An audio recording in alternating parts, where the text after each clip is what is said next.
우리가 ADHD에 대해서 가지고 있는 거짓된 정보, 편견 이러한 것들이 굉장히 많습니다. ADHD를 가진 사람은 매사에 집중하지 못한다. 이 역시 편견입니다. 사실 ADHD를 가진 사람의 뇌는 실제로 집중을 잘 하지 못하고 지루해하는 일들이 많긴 해요. 그치만 내가 정말 꽂혔다, 너무 관심이 많다라고 하는 영역에 대해서는 남들보다 훨씬 뛰어난 초집중을 하는 능력이 발달해 있다. 이게 사실에 더 가깝습니다. 그렇다면 ADHD를 가지고 있는 사람들의 뇌는 어떻게 다를까?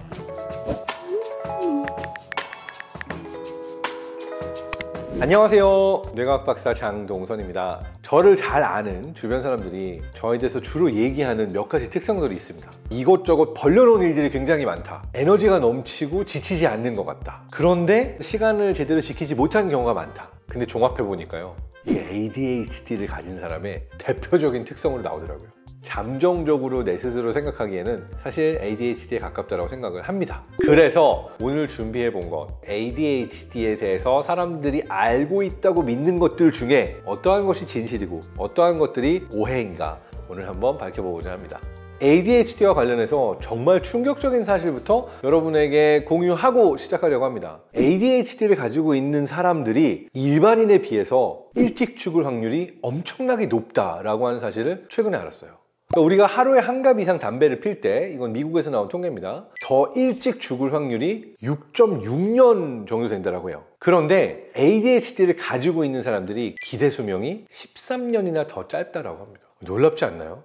왜 이렇게 기대 수명이 짧느냐, 몇 가지 요인들이 있는데, 주의력 집중에 문제가 있다 보니까 주변에 위험한 상황이 일어나는 것을 남들보다 잘 인지하지 못하는 경우들도 많고, 충동 조절이 잘 되지 않고 위험한 일들에도 마구 뛰어들 가능성이 훨씬 높기 때문에 자기 스스로 그런 위험들을 자초하는 일들도 많고, 더 슬픈 일은 사실 ADHD를 가지고 있으면 정신적인, 심리적인 다른 문제를 같이 가지고 있을 확률 역시도 증가합니다. 그래서 일반 사람들에 비해서 우울감에 빠져들거나 아니면 다른 종류의 불안장애나 섭식장애 심한 경우에는 자살할 확률도 더 높다. 연구와 통계들이 나와 있습니다. 그렇다면 ADHD를 가지고 있는 사람들이 정말로 가지고 있는 특징들은 뭘까요? 정확한 진단은 정신과에서 내려야만 하는 것이긴 한데, 일반적으로 봤을 때 ADHD 증상을 진단받은 사람들이 공통적으로 보여주는 특성들에 어떠한 것들이 있는가, 확실한 것 한 가지는 지루함을 잘 느낍니다.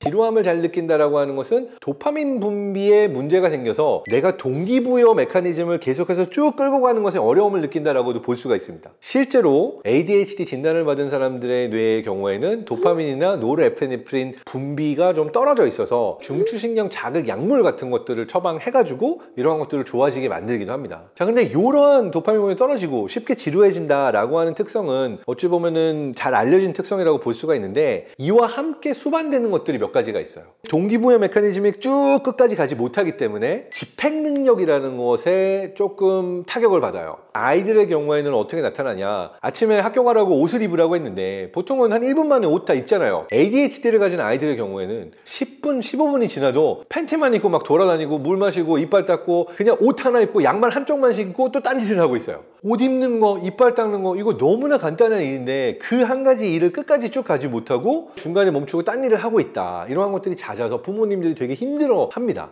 그리고 또 한 가지가 있어요. 저도 좀 찔리는데요, 시간 관리 능력이 떨어집니다. 보통의 경우에는 어떤 일을 이행하는데 내가 얼마만큼의 시간이 들어가는지 뇌가 계산을 해냅니다. 그러니까 이 일을 하는데 이만큼 시간이 들고 이 일을 하는데 이만큼 시간이 되니까 내가 미리 계획해서 이런 것들을 해내야지. 많은 사람들이 계획한 거에 비해서 실제로 실행할 때는 간극이 있다는 걸 알고 있을 거예요. 근데 ADHD를 가진 사람은 그냥 내가 예상한 시간과 실제로 무언가를 할 때 소요되는 시간 사이의 차이가 큰 게 아니라, 그 ADHD를 가진 사람의 뇌 안에 들어가 보면 사실은 시간이라고 하는 것은 두 가지 상태밖에 없다라고 얘기할 수 있어요. 뭐냐면 지금 아님.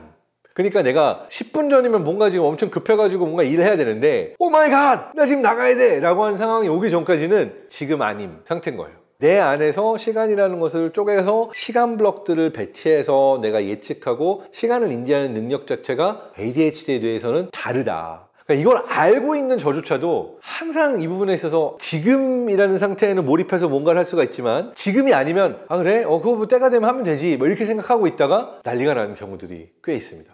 자, 그런데 이게 잘 알려지지 않은 사실인데 ADHD의 뇌가 또 약한 게 뭔지 아세요? 다름 아닌 거절입니다. 그러니까 뭔가 내가 딴 사람한테 못합니다라고 노 이야기하는 거를 되게 힘들어해요. 이것은 왜 그러냐? 딴 사람이 나에게서 뭔가 거절하는 것에 대해서 굉장히 쉽게 상처받습니다.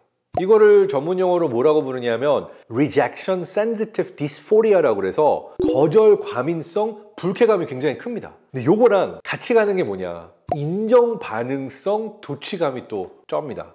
누군가 나를 인정해줬어, 칭찬해줬어. 그럼 너무 신나가지고 당장 해야 돼. 그러니까 말하자면 다른 할 일이 있었는데 그 아이디어 좋은데요? 한번 해볼까요? 이러면은 원래 해야 되는 일 제쳐놓고 지금 칭찬받고 좋다라고 인정받은 그 일을 당장 하고 싶어 합니다. 최근 들어서 ADHD인 것 같아 라고 말하는 사람 숫자가 엄청 늘었습니다. 많은 사람들이 온라인에서 찾아보고 나 맞는 것 같은데? 막 이렇게 얘기를 합니다. 정말 이게 ADHD일까? 아니면 사실은 ADHD 비슷한 다른 증상일까? 이걸 구분해 볼 필요가 있을 텐데요. 헬로월 박사와 존 레이티 교수님은 ADHD와 굉장히 비슷하지만 사실은 조금 다른 증상을 따로 뽑아서 얘기하고 있습니다. 바로 VEST라고 불리는 임기응변성 주의력 특성을 가지고 있는 뇌다, 이렇게 얘기를 하는 거죠. 되게 다양한 종류의 어떤 정보들에 내 주의 집중력을 분산시켜가지고 막 신경을 쓰는 종류의 기질을 가지고 있는 사람들을 얘기를 하는 겁니다. 우리가 가지고 있는 뇌는 사실 수만 년 전에 동굴에 살고 있던 사람들의 뇌랑 크게 다르지 않아요. 근데 그때 우리의 주의 집중력을 앗아갈 만한 일들이 얼마나 있었겠어요. 내가 신경 써야 될 일들은 아주 많은 종류의 일들이 있진 않았을 거라는 거죠. 근데 현대인의 경우에는 너무 많은 정보들이 뇌에 들어오는 거예요. 일상 속에 우리가 산책만 해도 온갖 네온 사인, 교통 표지판, 카톡, 노랫소리, 되게 많은 정보들이 공존을 합니다. 그러다 보니까 현대인의 뇌는 사실 타고나기는 이렇게 많은데 주의 집중력을 분산하라고 만들어진 뇌가 아닌데, 현대인이 경험해야 되는 정보는 너무나 많기 때문에 우리가 이 환경에 적응하느라고 Variable Attention Stimulus Trait라는 것들이 더 생겨나게 된 게 아닌가, 일종의 환경적인 요인을 얘기하는 거죠. 이 임기응변적 주의력 특성은 뇌 손상이 일어나서 생기는 것도 아니고 나한테 문제가 있는 것도 아니고 그냥 현대인이 환경에 적응하면서 생겨나게 된 타입이라고 얘기를 합니다. 그래서 이 결론에 따르자면 내가 ADHD라고 생각했지만 나는 사실 임기응변적 주의력 특성을 가지고 있는 사람일 수도 있다라고 얘기를 하는 거죠. 그렇다면 ADHD를 가지고 있는 사람들의 뇌는 어떻게 다를까? MIT의 존 가브리엘리 교수라고 하는 분은 이렇게 정리를 해서 이야기를 합니다. 우리 뇌 안에 여러 개의 네트워크가 있어요. 중요하게 이야기되고 있는 네트워크 중에 하나가 기본 상태 회로라고 하는 네트워크입니다. 내가 아무런 해야 되는 일이 없고 그냥 마음대로 공상할 수 있을 때 활성화되는 뇌 영역을 얘기를 합니다. 그리고 요거와 반대돼서 내가 뭔가 집중해서 어떤 일을 할 때 활성화가 되는 작업 집중 회로라고 불리는 네트워크입니다. 흥미로운 건 보통 사람들의 경우에는 기본 상태 회로랑 작업 집중 회로랑 동시에 활성화되는 일은 거의 없어요. 그러니까 내가 멍 때리고 있다가 해야 될 일 있으면 해야 될 일 하고, 해야 될 일을 열심히 할 때는 작업 집중 회로가 작동을 하다가 이 정도 했으면 됐어 라고 공부를 잠깐 멈추고 쉬고 있을 때는 기본 상태 회로가 활성화가 되고, 근데 ADHD에 대해서는 이 스위치가 고장났다는, 내가 해야 될 일을 하고 있는데 기본 상태 회로가 계속 켜져 있는 상태예요. 자꾸 딴 생각이 들고 새로운 상상을 하게 되고 막 생각이 여기저기를 거닐고 있는 게 해야 될 일을 하고 있는 동시에 일어나고 있는 상태인 거죠. 반면에 그냥 아무 생각도 하지 않고 쉬고 있어야 돼. 이 상태에 갑자기 잠깐만, 내가 그때 노트해야 되는 거 다 노트했나? 아니면 냉장고 문 닫고 왔나? 라고 갑자기 어떤 생각에 꽂혀서 강박적으로 가가지고 그걸 확인하고 온다든지 뭔가 살펴보고 온다든지 라고 하는 종류의 행동을 ADHD에 대해서는 또 하고 있는 거죠. 우리가 ADHD에 대해서 되게 많은 것들을 살펴봤어요. 근데 여러분이 궁금한 건 솔루션 아닙니까? 내가 ADHD 같은 증상들을 보이고 있다면 뭘 해야지만 이러한 부분들이 좋아질까? 이게 되게 궁금하실 텐데요. 내가 갑자기 딴 생각이 일어나고 막 정말 어지럽고 복잡하고 집중하지 못하는 상태다. 작업 집중 회로를 켜줘야 돼요.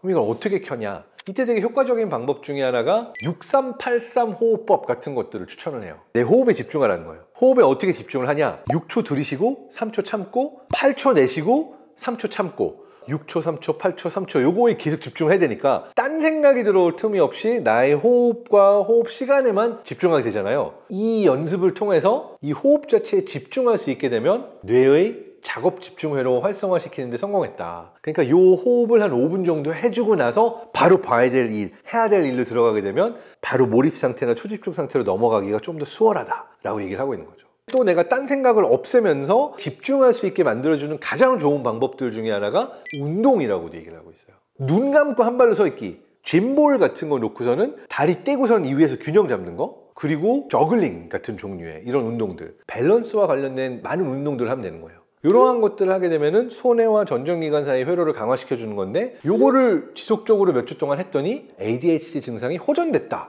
실제로 이 존 레이티 교수님의 책과 논문들을 되게 열심히 읽었던 어느 학교의 교사분들이 아이들이 말을 안 듣고 너무 산만하게 막 가만히 앉아있어! 이런데 안 앉아있고 이러면은 너희 레이티룸에 갔다 와! 운동기구랑 DDR 기기가 있었다는 거예요. 15분 동안 댄스 레볼루션 열심히 춤추고 돌아오면은 잘 앉아서 공부를 더 잘하더라는, 되게 재밌는 발상이었다라고 생각이 되는데 어느 정도 효과가 있었다라고요. 존 레이티, 에드 헬로웰 교수님의 경우에는 환자들에게 이렇게 얘기해 준다고 합니다. 당신의 뇌는요 슈퍼 파워를 가지고 있어요. 일반인들에 비해서 훨씬 창의적이고 도전할 수 있고 되게 멋진 능력을 많이 갖고 있는 사람이 뇌인데, 문제는 제어가 잘 되고 있지 않은 겁니다 라고 얘기를 하면서 어떤 비유로 얘기를 하냐, 당신의 뇌는 페라리의 모터를 가지고 있는데 자전거 브레이크가 달린 뇌다. 그러니까 페라리의 모터면 얼마나 강력해요, 얼마나 빨리 달릴 수 있어요. 그런데 이 모터가 자전거의 브레이크로 페라리의 모터를 제어하려고 하다 보니까 이게 잘 안 되는 게 당신의 문제다라고 얘기를 하고 있는 거죠. 내가 브레이크를 잘 걸고 나 스스로를 제어할 수 있는 메커니즘들만 잘 찾아내면 굉장히 좋은 걸 수 있겠다라는 생각을 하게 돼서, 우리가 해야 되는 거는 브레이크 강화를 돕는 일이다. 참고 뭔가 열심히 하기, 매일 습관 들이기, 루틴 만들기, 나 스스로 관찰하기, 호흡하고 명상하고 운동하기, 이것들은 다 나의 브레이크를 강화시키는 거고, 나의 브레이크를 약화시키는 것들은 하루 종일 쇼츠만 보고 있기, 당장 먹고 싶은 거 있으면 바로 먹기, 잠 안 자기, 새벽까지 스마트폰 보고 있기, 뭐 이러한 것들은 다 한 번 하고 나면은 그 다음날, 그 다음번에 나의 브레이크가 더 약해져 있는, 그래서 내가 나 스스로를 더 제어할 수 없게 만드는 것들이기 때문에, 어떠한 것들이 나를 힘들게 만들고 그 다음번에 내가 스스로를 제어하는데 더 어렵게 만들까라는 것들을 내 스스로 관찰해서 그것들을 안 하고 나를 강화시킬 수 있는 것들을 더 잘하는 솔루션을 가져가기만 하면, 이게 안 좋은 게 아니라 오히려 더 좋은 걸로 내 삶 속에 만들 수 있다. 우리가 기억했으면 좋겠어요. 사실 내가 어떤 뇌를 가지고 있건 ADHD건 아니건 중요한 것은 나의 삶의 방향성이 내가 더 좋아지는 방향으로 스스로를 제어할 수 있는가 라고 하는 것이 더 크지 않은가 생각합니다. 여러분도 여러분을 스스로 제어할 수 있는 그 브레이크를 강화시키시는데 성공하시기를 바랍니다.